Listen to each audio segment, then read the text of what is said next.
मैं अनिल भाई साहब एक चीज जरा आपसे समझ लूं, ये अन्ना आंदोलन के समय ये पूरी तरह से स्पष्ट था कि वो पूरी तरह से आरएसएस द्वारा बैक आंदोलन था, आरएसएस के लोग उसका ठीक से सपोर्ट कर रहे थे। और इसलिए जो ये एक बात बार बार कही जाती है कि भाई आरएसएस का, और वो काफी हद तक सही भी है।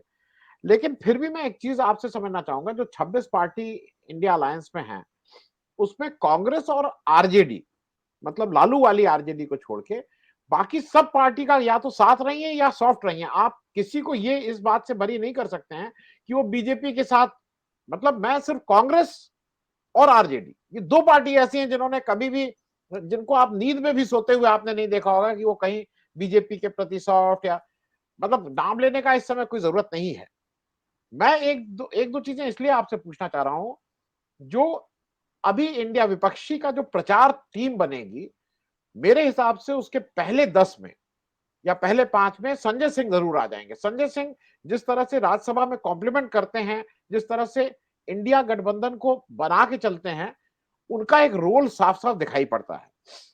मैं ये बात इसलिए कह रहा हूं कि अगर ये बात पुरानी निकालने लगेंगे तो बहुत सी चीजें ऐसी हैं जिसकी वजह से साथ नहीं चला जा सकता है। लेकिन शायद आज इंडिया गठबंधन उन सारी चीजों को ढूंढ रहा है कि जिसकी वजह से साथ चला जाए, क्योंकि ऐसे तो सबकी कोई कुछ ना कुछ है, सबने कांग्रेस के साथ कुछ ना कुछ किया है।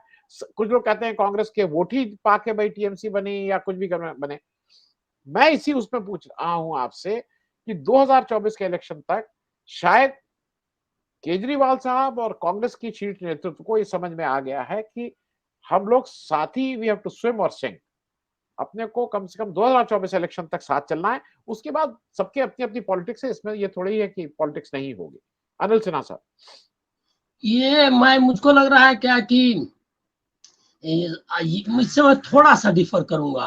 जी जी कांग्रेस के तो समझ में आ गया है कि सबको साथ लेकर चलना है, लेकिन आम आदमी पार्टी को समझ में आ गया है ये मैं नहीं मानता। और आम आदमी पार्टी 2024 तक इकट्ठा चल पाएगी इसमें मुझको सीरियस डाउट है। और दूसरा ये है कि उसको चलने का इरादा है नहीं, ये भी मुझको लगता है कि नहीं है। क्योंकि इसमें आप देखेंगे क्या कि आप अगर क्रोनोलॉजी को ठीक से देखें इंडिया गठबंधन के, तो आपको समझ में आएगा कि इंडिया गठबंधन में कांग्रेस ने इन लोगों को लाया है। ये इंडिया गठबंधन में आने के लिए मतलब बार बार ये लोग कोशिश कर रहे थे कि कांग्रेस ही इसका नेतृत्व ना ले और कुछ लुंज पुंज बने केसीआर। आप देखिए कि अरविंद केजरीवाल किन लोगों के साथ, ममता बनर्जी भी पहले आई तो अरविंद केजरीवाल को, केसीआर भी अरविंद केजरीवाल को पकड़ना चाहते थे। ये लोग कौन लोग थे? ये लोग बेसिकली मानते थे कि कांग्रेस को नेतृत्व नहीं करना चाहिए और बाकी लोग क्या कर लेंगे। ये सबको पता था कि कांग्रेस के बगैर नहीं होना है, लेकिन ये लोग क्यों कर रहे थे? इसीलिए कि इनको बीजेपी से लड़ने का जो सामने आकर लड़ने का इरादा नहीं था, और केजरीवाल उसमें शामिल है। और केजरीवाल, कांग्रेस ने बहुत बड़ा मतलब उदार दिल दिखाया, और जिसको आप कहते हैं कि पॉलिटिकली या मतलब पॉलिटिकल समझिए कि समझदारी दिखाई उसके नेतृत्व ने, कि पूरी की पूरी यूनिट पंजाब की और दिल्ली की उनके खिलाफ थी कि उनके साथ आप जाइए। दिल्ली की यूनिट तो बुरी तरह खिलाफ थी, बल्कि वो स्टेटमेंट दे रहे थे अपने नेताओं के खिलाफ, लेकिन उसको किनारे रख के उन्होंने इशूज पर इकट्ठा लाया और एक पूरा यूनिटी, अपोजिशन यूनिटी का एक चित्र बनाया, बहुत इंपॉर्टेंट था। इसके लिए उन्होंने बहुत सेक्रीफाइस किया कांग्रेस ने इनको नजरअंदाज किया। जबकि उसके उलट जो इनका रिकॉर्ड है या जो आगे कर रहे हैं, उसमें से कहीं से नहीं झलकता है कि ये इकट्ठा इंडिया में गठबंधन में रहना। बोलना अलग बात है कि हम इंडिया गठबंधन के साथ हैं, लेकिन कोई आपका कृतित्व जिसको कहते हैं, कर्तृत्व, वो नहीं है उसके लिए। क्योंकि वो देखिए मतलब पहले जो इलेक्शंस आप उसको दोहराना ठीक है कि नहीं मालूम नहीं, जरूरत है या नहीं। गोवा, उत्तराखंड, गुजरात सब में कांग्रेस के मतलब गुजरात में बुरी हालत और बाकी जगह सरकार नहीं बनने देने में और कांग्रेस को वापस नहीं आने देने में उनकी बड़ी भूमिका है। उसके बाद पंजाब में जिस तरह से वो कांग्रेस के साथ व्यवहार कर रहे हैं, कहीं से नहीं लगता कि बीजेपी या अकाली दल उनका पहला टारगेट है। पहला टारगेट नहीं है उनका वो।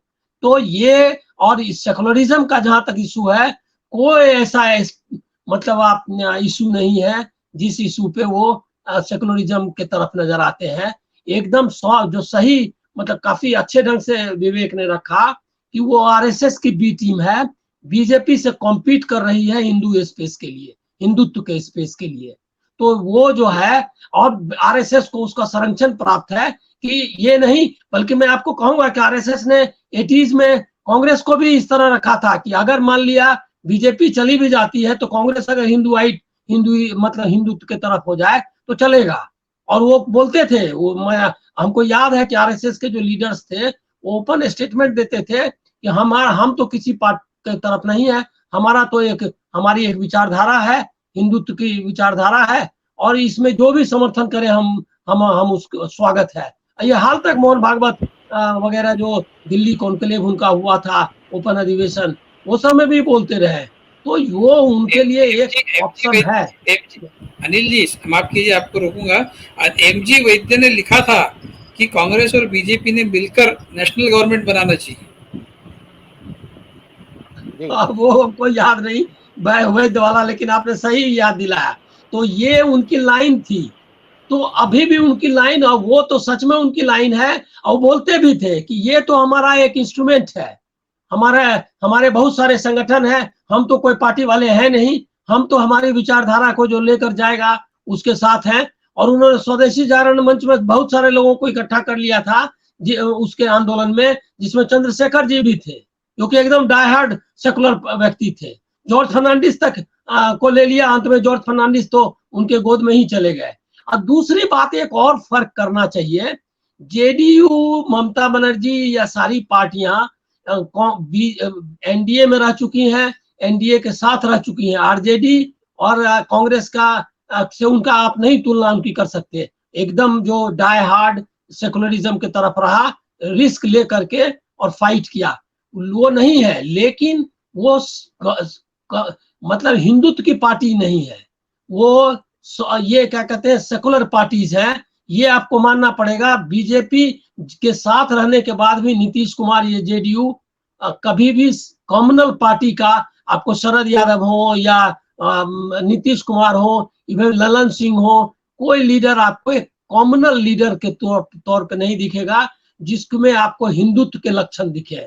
इवन नीतीश कुमार नहीं दिखेंगे, इधर उधर कर लेना, लेकिन इस इशू पर वो लोग, और मुसलमानों का ट्रस्ट भी है उनको। लेकिन केजरीवाल एक ऐसा आदमी है जो बकायदा वो दिखाई देता है वो सॉफ्ट हिंदुत्व के पक्ष में है। या अब कहीं आपको ममता बनर्जी या ये कहीं पर ये हनुमान चालीसा पाठ करते हुए थोड़े दिखेंगे, या दिल्ली बिहार में अगर राइट्स हो जाए या हुए ऐसे सिचुएशन, लेकिन कभी भी नीतीश कुमार ने ऐसा नहीं दिखाया कि वो जो है कोई कम्युनल एलिमेंट्स के साथ है, और उन्होंने सख्ती से उसके खिलाफ कदम उठाया। ममता बनर्जी, मैं उनके खिलाफ हूं, मैं मानता हूं कि ईडी के दबाव में ममता बनर्जी 2024 तक किस हद तक रहेंगी इंडिया में, और उनके साथ क्या कहते हैं ये गठबंधन के साथ, मुझको मालूम नहीं, और कुछ भी कर सकती हैं। मायावती जैसा उनका हाल हो सकता है। अभी अभिषेक बनर्जी को ईडी में बुलाया था कल, अब पता नहीं, उसके बारे में कोई खबर मैं नहीं देख पाया, तो पता नहीं क्या हुआ। लेकिन आप समझ लीजिए 9 तारीख को बुलाया था, लेकिन उनका क्या होगा मालूम नहीं। लेकिन इसके बाद भी मैं ये नहीं मानूंगा कि ममता बनर्जी या नीतीश कुमार या इवन शरद पवार ये कॉमनल लीडर हो जाएंगे या हिंदुत्व के लिए झंडा। लेकिन केजरीवाल हिंदुत्व के लिए नारे लगा सकता है, ये बात को एकदम ध्यान रखना चाहिए, और इसके लिए किसी हद तक जा सकते हैं। और इसके सबसे बड़ा उदाहरण है कि नाक के नीचे उस दिल्ली राइट्स हुए, और सबसे वो उसमें उसकी भूमिका, सीए का छोड़ दीजिए, वो तो एक मूवमेंट था, उसमें जाना नहीं जाना उनका ऑप्शन था, लेकिन दिल्ली राइट्स में उसकी जिम्मेदारी बनती थी कि वो शख्स उसके खिलाफ काम करे, लेकिन उसने कुछ नहीं किया। और दूसरा, तबलीगी जमात को ये जिम्मे कोरोना स्प्रेडर के रूप में फैलाने वाला यही शख्स है, उसने डेमोनाइज किया ये क्या कहते हैं कम्युनिटी को, इनको ये बात कभी भूलना नहीं चाहिए, इसको याद रखना चाहिए। हनुमान चालीसा पढ़ के अपने घर में रहना या मंच पे पढ़ना, वो वहां तक तो माफ कर सकते हैं आप, लेकिन एक कम्युनिटी को आप टारगेट कर रहे हैं, ये एकदम आरएसएस लाइन है। और ये काम उन्होंने दोनों काम किए हैं। और अब बाकी अब जाने दीजिए कि वो कितना डिक्टेटोरियल है, वो कितना ऑथोरिटेरियन है, वो कितना डेमोक्रेसी में विश्वास करते हैं। अब जो संजय सिंह की बात आपने कही, संजय सिंह निश्चित तौर पे ये आम आदमी पार्टी को आइडियोलॉजिकल पार्टी तो थी नहीं, वो तो जमा हुई इस तरह के भ्रष्टाचार के आंदोलन में।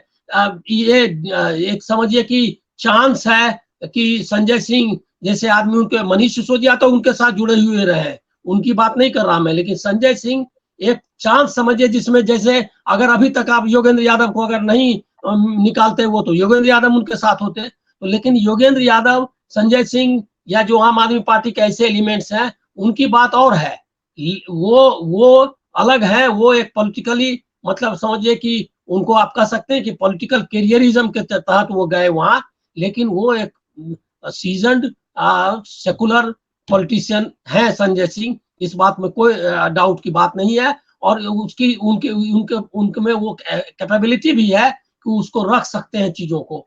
उसको मैं आपको एक लास्ट लाइन में अपना खत्म करूंगा कि केजरीवाल जिस तरह से मनीष सिसोदिया को डंप कर दिया है, उसी तरह से संजय सिंह को भी डंप करने वाले हैं। सबसे जो हिंदुस्तान में अनरिलायबल पॉलिटिशियन है वो है अरविंद केजरीवाल। वो चाहे आप उनका इतिहास देख लीजिए, अरुणा राय से लेकर के जब वो आंदोलन में थे, अन्ना हजारे, उसके बाद योगेंद्र यादव, प्रशांत भूषण, ये सब लोगों ने अरविंद केजरीवाल जो आज कल्ट फिगर आप देख रहे हैं या जो पर्सनल आइकन देख रहे हैं, उसको बनाने में कंट्रीब्यूट किया और सबको उन्होंने डिच किया है। वो आप उनकी तुलना चंद्रशेखर और ऐसे लोगों से नहीं कर सकते जो अकेले रहने पर भी जिनके साथ रहे, वो चाहे बेईमान हो, चोर हो, कोई भी हो, वो साफ साफ उसका हाथ पकड़े रहे। ये जो क्रेडिबिलिटी है पर्सनैलिटी के लेवल पे, ही लैक्स इट, वो ये उनके पास नहीं है। ये भी ध्यान रखना चाहिए।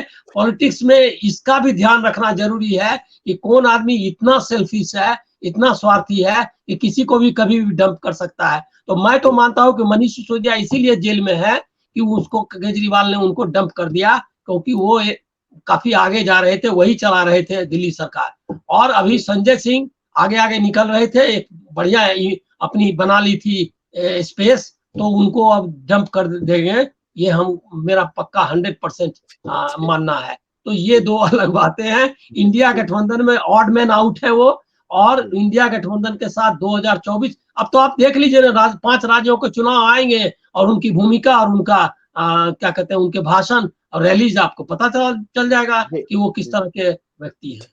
जी जी, मैं बहुत संक्षेप में अनिल भाई साहब आपसे, क्योंकि समय खत्म ही हो गया, मुझे एक चीज बता दीजिए, ऐसा है कि क्यों जाना चाहिए? मैं अपने तर्क दे रहा हूँ कि इंडिया अलायंस में आम आदमी पार्टी को रख के क्यों 2024 का इलेक्शन लड़ना चाहिए। मैं एक छोटा उदाहरण देता हूँ। 2014 के इलेक्शन में जब आम आदमी पार्टी पूरे उसमें लड़ रही थी, तो मैं एक जगह की बात कर लूं, अमेठी में कुमार विश्वास लड़ने आए थे और 5-6 महीना पहले, 3-4-5 महीना पहले ही आके उन्होंने यहाँ कैंप कर लिया था और खूब मेहनत की थी और नाइस थे। माहौल बनाने में उन्होंने, राहुल गांधी के माहौल बिगाड़ने में बहुत बड़ा हाथ था। हालांकि उनको खुद वोट 26,000 मिले और माहौल बिगाड़ के उन्होंने स्मृति ईरानी के वोट बढ़ा दिए थे 2014 में। तो मुझे ऐसा लगता है कि जब आप लंबे, बड़ा आपका दुश्मन है, तो शायद एज अ स्ट्रेटेजी माहौल बनाने में ये काम जरूर आएगा कि देखिए सब लोग उनके अगेंस्ट खड़े हैं, सब उनके अगेंस्ट खड़े हैं। मैं इस दृष्टि से भी कह रहा हूं कि इस दृष्टि से भी शायद इंडिया गठबंधन जो अभी काम कर रहा है बिल्कुल ठीक कर रहा है। आपस की जो छोटी मोटी वो चीजें हैं, मैंने अभी तक तो उसमें कोई क्रैक देखा नहीं है, एक दूसरे के ऊपर कोई इस तरह का आक्षेप नहीं लगा है। पटना की पहली मीटिंग में अरविंद केजरीवाल ने वो सब इश्यूज उठाए थे जो उनको समझा के वहीं शांत कर दिया गया। मैं थोड़ा इस पे आपसे पूछ लूं कि क्यों जाना चाहिए, क्योंकि माहौल एक जो बीजेपी के अगेंस्ट है उसमें बनने में सहायता होगी। डॉक्टर अनिल भाई साहब, अनिल सिन्हा साहब। हाँ देखिए, ये आपने सही, मैं भी मानता हूं कि ये यूनिटी का दिखाना बहुत जरूरी है और ये कांग्रेस ने किया भी है और उसकी स्ट्रेटजी यही है और इसमें फायदा ही होना है क्योंकि ये कैपेबल है इस तरह के माहौल बनाने में। लेकिन मेरा उसमें डाउट सिर्फ इतना है कि इस काम में जो काम कांग्रेस उनसे लेना चाहती है और बाकी पार्टियां लेना चाहती हैं, वो कितना दूर तक करेंगे। और दूसरी बात उसमें एक और है डाउट का मामला कि ये जो आप बनाते हैं, इस बीच में अगर आप बीच बीच में इस तरह के मैसेज देंगे, तो अगर ये यूनिटी अगर दिखती भी है ऊपर से, तो इसका कितना फायदा होगा। तो ये एक बहुत बड़ा पेच है। लेकिन अगर वो इस काम को थोड़ी भी ईमानदारी से शख्स करें तो समझ लीजिए कि इसकी स्ट्रेटजी सही है। कांग्रेस को जितना सेक्रीफाइस करना था ऑर्गेनाइजेशनली और पीछे की बातों को भुलाने का, वो उसने किया है। लेकिन ये करेंगे, ये मुझको डाउट है। लेकिन एक चीज उसमें है क्या कि इंडिया गठबंधन की यूनिटी और उसका जो एक तरह का समझिए कि जो प्रेजेंस आ गया है, वो एक मजबूरी जरूर हो गई है। मतलब कांग्रेस की ये आप जीत मान सकते हैं कि कांग्रेस ने ऐसा माहौल बना दिया है, कांग्रेस के नेतृत्व में बना, नीतीश कुमार उसमें शामिल है, शरद पवार को भी लेना चाहिए कि इन लोगों ने इस तरह से इसको जोड़ा है कि अब एक इंडिया गठबंधन एक खुद में एक नैरेटिव है और इस नैरेटिव से बाहर की पॉलिटिक्स अब करना किसी अपोजिशन पार्टी के लिए मुश्किल है। यही वजह है कि इवन केसीआर वगैरह भी इंडिया गठबंधन के खिलाफ नहीं दिखना चाहते हैं, वो चाहते हैं कि बीजेपी के खिलाफ दिखे। ये एक बहुत बड़ा पॉलिटिकल समझिए कि विक्ट्री कहिए आप इसको, एक जीत है, ऐसा मानना चाहिए।